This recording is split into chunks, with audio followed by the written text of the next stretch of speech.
Born on July 23, 1892, in the dusty town of Ajersagoro, near Hara, he was given the name Tafari Makanen, the son of Ras Makanen, a trusted general and cousin of Emperor Menelik II. Young Tafari grew up in the shadow of Ethiopian royalty. From early on, his education set him apart. He studied languages, politics, and the traditions of Ethiopia's monarchy, preparing him for a destiny larger than himself. By 1916, political tides began to turn in Ethiopia. Emperor Menelik II had died in 1913, and his grandson Lige Iyasu inherited the throne. But Iyasu's reign was short-lived, riddled with accusations of being sympathetic to Islam and of breaking Ethiopia's traditional ties with the Christian Orthodox Church. In September 1916, the powerful nobility and church leaders deposed Iyasu, declaring Empress Zuditu, Menelik's daughter, as ruler. At just 24, Tafari Makanen was named heir apparent and given the title of Ras. This moment marked the beginning of his ascent to supreme power. Ras Tafari quickly became the face of Ethiopia's modernization. He traveled abroad extensively, the first Ethiopian leader to do so, visiting Europe and the Middle East. In 1923, under his leadership, Ethiopia was admitted into the League of Nations, affirming its sovereignty at a time when much of Africa was still colonized. When Emperor Zuditu died in April 1930, the throne passed to Tafari Makanen. On November 2, 1930, in Addis Ababa, he was crowned Emperor Haile Selassie, meaning Might of the Trinity. His coronation was an event of global attention, attended by royals, diplomats, and journalists from around the world. With a golden crown adorned with jewels, lion-maned robes, and biblical ceremony, Haile Selassie declared himself the 225th monarch in an unbroken line tracing back to the biblical King Solomon and the Queen of Sheba. As emperor, Haile Selassie sought to transform Ethiopia into a modern state. His early reforms were sweeping. In 1931, he introduced Ethiopia's first written constitution, curtailing the feudal power of nobles and centralizing authority in the monarchy. He expanded education, opening schools and inviting foreign teachers to help bridge Ethiopia into the modern era. His military reforms aimed to modernize Ethiopia's army in the face of looming colonial threats. But his greatest trial came with the Second Italo-Ethiopian War. On October 3, 1935, Benito Mussolini's fascist Italy invaded Ethiopia. Outnumbered and outgunned, Ethiopian forces fought bravely but were overwhelmed by Italy's modern weaponry and brutal use of chemical warfare. In May 1936, Haile Selassie was forced into exile, departing for Britain as Italian troops marched into Addis Ababa. Yet, from exile, he waged a diplomatic war. On June 30, 1936, he addressed the League of Nations in Geneva. His speech, condemning Italian aggression and warning that it is us today, it will be you tomorrow, resonated across the world. Though the League failed to act, Haile Selassie emerged as a global symbol of resistance against fascism. In 1941, during World War II, British and Ethiopian forces defeated the Italians, and Haile Selassie triumphantly returned to Addis Ababa on May 5, 1941. His return was celebrated as divine. In the eyes of many Ethiopians, he had fulfilled his destiny as a leader chosen by God to restore the nation. His international stature continued to grow. He was a founding member of the United Nations in 1945. He championed African unity, becoming the driving force behind the creation of the Organization of African Unity, OAU, in Addis Ababa in 1963. Haile Selassie's charisma extended far beyond Africa. In Jamaica, he became the spiritual figurehead of the Rastafari movement, which saw him as the returned Messiah, the living God. His title, the Conquering Lion of the Tribe of Judah, inspired millions who believed his reign fulfilled biblical prophecy. Across the Caribbean and African diaspora, Haile Selassie was not just a king, he was a symbol of black pride, resistance, and hope. Despite his international prestige, cracks were forming at home. By the 1960s, Ethiopia's feudal system remained deeply unequal. While the emperor lived in opulence, much of the rural population lived in poverty. Land was concentrated in the hands of a few elites, and peasants bore heavy taxation. In December 1960, while Haile Selassie was abroad, members of his imperial guard attempted a coup. They announced a new government promising modernization and democracy. For 3 days, Ethiopia's future seemed uncertain. But loyalist forces crushed the coup, and the conspirators were executed. The failed coup revealed deep dissatisfaction within the military and the elite. The final blow came in the early 1970s. A devastating famine in Wollo province between 1972 and 1974 killed hundreds of thousands. While peasants starved, the imperial court concealed the scale of the disaster. In February 1974, oil shocks and economic decline fueled mass protests. Students, workers, and soldiers demanded change. The once untouchable emperor now faced a nation in revolt. In June 1974, a group of military officers formed a committee calling itself the DEG, short for Coordinating Committee of the Armed Forces, Police, and Territorial Army. Initially, they claimed to support reform, not revolution. But under the leadership of men like Major Mengistu Haile Mariam, their ambitions grew. The DEG capitalized on public anger. They arrested corrupt officials, executed members of the old regime, and declared themselves the guardians of the people. By September 12, 1974, they took their boldest step. Emperor Haile Selassie was deposed. Soldiers dragged the frail 82-year-old monarch from his palace and placed him under house arrest. The world was stunned. Ethiopia's Lion of Judah, once celebrated across continents, had been caged by his own army. The DEG was not a single man, but a committee of ambitious officers. Mengistu Haile Mariam, a young major who would soon rise to dominance, driven by Marxist ideology and ruthless determination.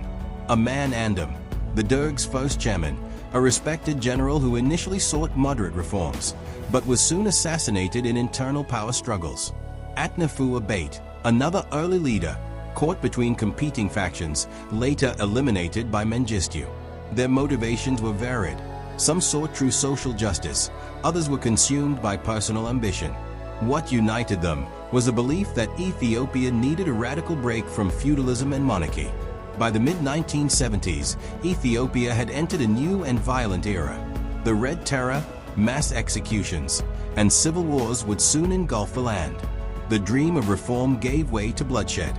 On September 12, 1974, the long reign of Haile Selassie came to an abrupt end. Soldiers of the DEG stormed the palace, removed the aged monarch from his throne, and stripped him of all ceremonial power. For a man once hailed as the King of Kings, the fall was staggering. Haile Selassie, then 82 years old, was placed under house arrest in his former palace in Addis Ababa, which was soon converted into a military-controlled residence. Later, he was confined to the Grand Palace, Jubilee Palace, but his world shrank rapidly. Loyal attendants were dismissed, his movements strictly monitored, and his once bustling court replaced by guards loyal only to the DEG. Life in captivity was a cruel reversal. Where once he commanded legions, he now lived in near total isolation. His access to the outside world was cut off, his books and personal possessions removed. Even his family members, princes and princesses, were themselves imprisoned in harsh conditions. Many in Elam became prison, infamously known as the end of the world. Witnesses later recounted the emperor's declining health. He suffered from severe arthritis, which left him struggling to walk. Food was restricted, and medical care was minimal. From being a symbol of power and divinity, Haile Selassie became a frail old man under guard, shuffling through the palace halls in slippers, dependent on others for basic needs. By early 1975, tensions within the DEG were rising. Some officers believed Haile Selassie should remain alive, a symbolic figurehead to legitimize their rule. Others, led by Mengistu Haile Mariam, feared his very existence posed a threat. Reports of clandestine meetings circulated. Loyalist officers who questioned the harsh treatment of the emperor began disappearing, arrested or executed on vague charges of treason. Rumors of plots to rescue him swirled through Addis Ababa, feeding the paranoia of the junta. Inside the palace itself, tension was palpable. Guards were rotated frequently to prevent any personal loyalty from forming. According to later testimony, the DEG feared that even among soldiers, there were those who still revered the Lion of Judah. On the night of August 26, 1975, the palace grew unusually quiet. Witnesses later recalled movements of soldiers inside the compound in vehicles arriving under cover of darkness. The emperor, in frail health, was confined to his bedchamber. The official announcement came the next morning, August 27, 1975. Emperor Haile Selassie had died in his sleep following complications from a prostate operation. The Deg issued a short statement, insisting his passing was due to natural causes. But almost immediately, contradictions surfaced. By the late 1970s, whispers turned into accusations. Former palace insiders and foreign observers began circulating an alternative account, that Haile Selassie had been strangled in his bed by military officers, acting on Mengistu's orders. Several details fueled suspicion. There had been no funeral, no public viewing of the body, and his burial place remained unknown for years. Medical staff were never summoned to confirm his death. Loyal servants who might have witnessed events were either silenced or disappeared. Later, in the 1990s, after the fall of the Deg, excavations uncovered skeletal remains beneath the emperor's former palace grounds. Forensic examinations revealed bones consistent with an elderly male of Haile Selassie's stature. Some reports claimed evidence of asphyxiation or trauma, reinforcing the strangulation theory. Key figures implicated included palace guards loyal to Mengistu and members of the Derg's inner circle. Though exact names remain debated, the suspicion always pointed upward, toward Mengistu himself. The Deg worked meticulously to suppress the truth. In their official narrative, Haile Selassie died of respiratory failure or complications following surgery. His burial was described as private and respectful, though no public ceremony was held. Rumors of assassination were dismissed as imperialist propaganda. But the inconsistencies could not be hidden forever. Western diplomats who had dealt with the emperor found the account suspicious. International media questioned why no independent verification was allowed. Inside Ethiopia, silence was enforced with terror. Those who questioned the Derg's story faced imprisonment or execution. Still, the story of strangulation spread in whispers.